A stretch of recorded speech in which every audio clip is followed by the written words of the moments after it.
അതിന്റെ കേൾവിയും രുചിയുമെല്ലാം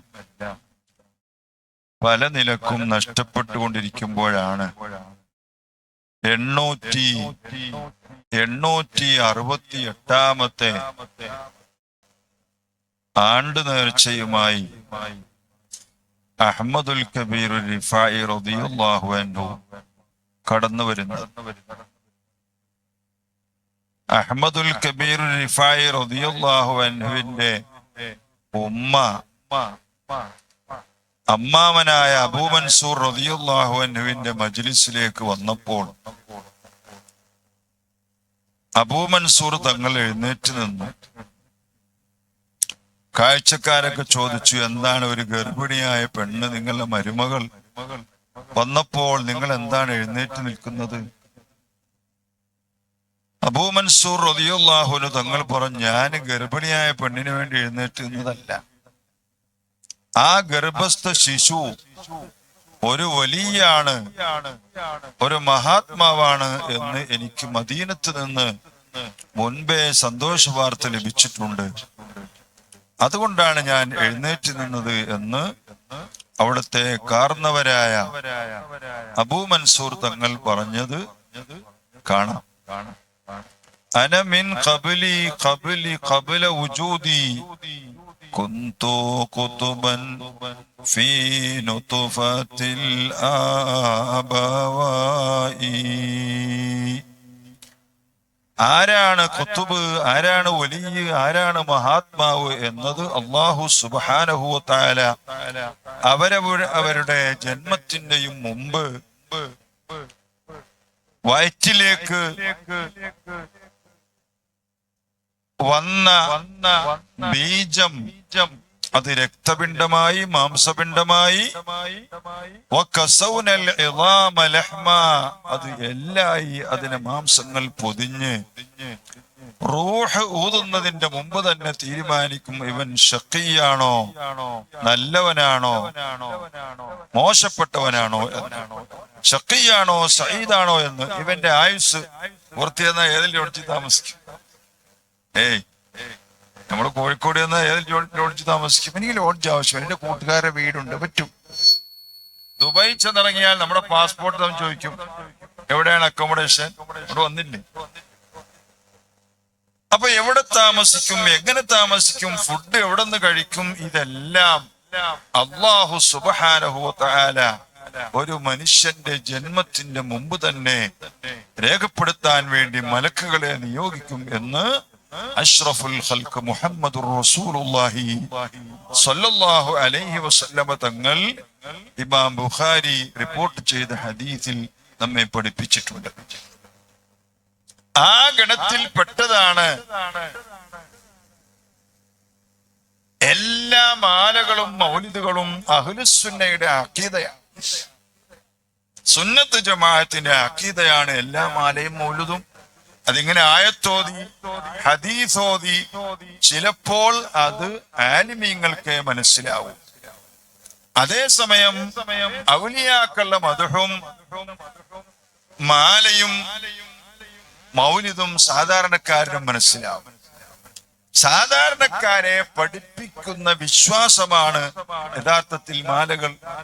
ഫാത്തിമ ബീവി റളിയല്ലാഹു അൻഹയുടെ മാല, ബദരിയത്ത് മാല, മുഹീദ്ദീൻ മാല, റിഫായി മാല. റിഫായി മാല ഒരു വരിയാണ് ഞാൻ പറഞ്ഞത്.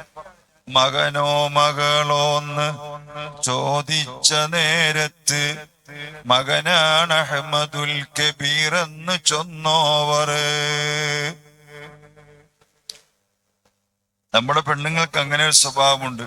എന്താണ് വിശേഷം? 4 ദിവസം കഴിഞ്ഞില്ലേ, അനക്കൊക്കെ കൂടുതലാണോ എന്ന് ചോദിച്ചാൽ ആണാണ് എന്ന നിഗമനത്തിലേക്കാണ് ആ ചോദ്യം. എന്നാലും ഗർഭസ്ഥ ശിശു എങ്ങനെയാണ്, ആരാണ് എന്നറിയാൻ ഒരു ജിജ്ഞാസയുണ്ടാവും. അക്കൂട്ടത്തിൽ വേറൊരു കറാമത്തും പറയാം. ഈ അടുത്ത സമയത്ത് എന്റെ കണ്ണൂർ പുളിങ്ങോം എന്ന് പറഞ്ഞ സ്ഥലത്തുള്ള ഒരു നൗഫൽ, നല്ല മുതലാളിയാണ് അയാൾ. ആ കുട്ടിക്കിപ്പോ 8 വയസ്സായി. ആ കുട്ടിയെ ഗർഭം ധരിച്ചപ്പോൾ അടുത്ത സമയത്ത് ഞാൻ അവരെ വീട്ടിൽ പോയി. കഴിഞ്ഞ മാസം, ഈ മാസം 2 ആഴ്ച മുമ്പ് ഗർഭം ധരിച്ചപ്പോൾ ആ സ്ത്രീയെ സ്കാൻ ചെയ്ത് പരിശോധിച്ചപ്പോൾ കുട്ടിക്ക് കാലില്ല. ഒരു കാലില്ലാത്ത കുട്ടിയാണ് സ്കാനിങ്ങിൽ മുഴുവനും ഉള്ളത്. അയാള് ജീവിച്ചിരിപ്പുണ്ട്. 2 ദിവസം മുമ്പ് നമ്മുടെ MP യെ കാണാൻ വേണ്ടി അയാൾ ആലപ്പുഴയിൽ വന്നിരുന്നു. അയാളോട് ചോദിച്ച് വീണ്ടും ഞാൻ ക്ലിയർ ചെയ്തു. എല്ലാ സ്കാനിങ്ങിലും കാലില്ലാത്ത കുട്ടിയാണ് കാണുന്നത്. ഡോക്ടർമാർ മാറി മാറി മാറി പരിശോധിച്ച് അങ്ങനെ ഖുറത്തു സാദാത്ത് തങ്ങളെ വിളിച്ചു. തങ്ങൾ ചോദിച്ചു, നിനക്ക് സ്കാനിങ് മെഷീനിലാണോ വിശ്വാസം, അള്ളാഹുവിലാണോ വിശ്വാസം, ഡോക്ടർമാരിലാണോ വിശ്വാസം? അള്ളാഹുവിൽ തന്നെയാണ് തങ്ങളെ, എന്നാലും ഇങ്ങനെ കാണുന്നുണ്ട് തങ്ങളെ എന്ന് പറഞ്ഞാൽ എല്ലാവരും കരയാൻ തുടങ്ങി.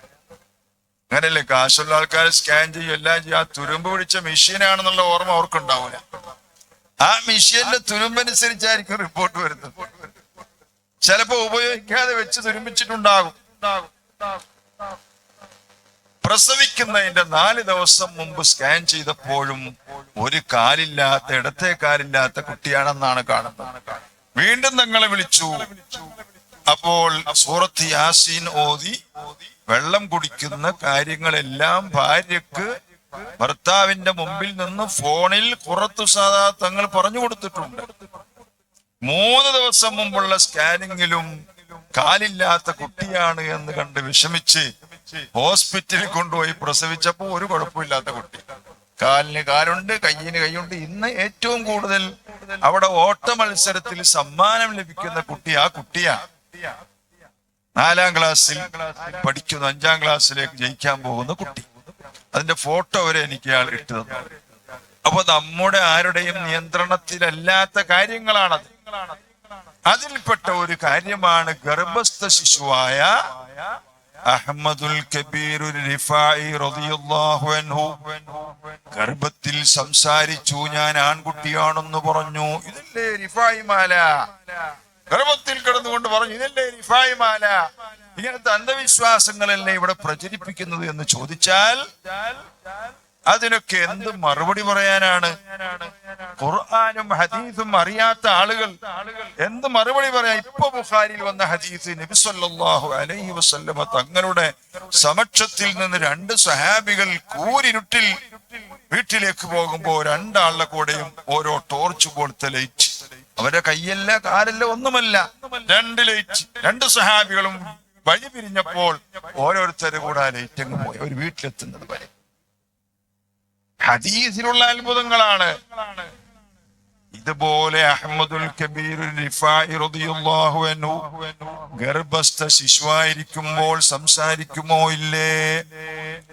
ഖുർആനിൽ തത്തുല്യമായ വല്ല സംഭവം വന്നിട്ടുണ്ടോ ഇല്ലേ? നമ്മൾ പഠിക്കണം. ബഹുമാനപ്പെട്ട റൂഹുല്ലാഹി ഈസാ അലൈഹിസ്സലാം, ഒന്നുകൂടി റൂഹുല്ലാഹി ഈസാ അലൈഹിസ്സലാം.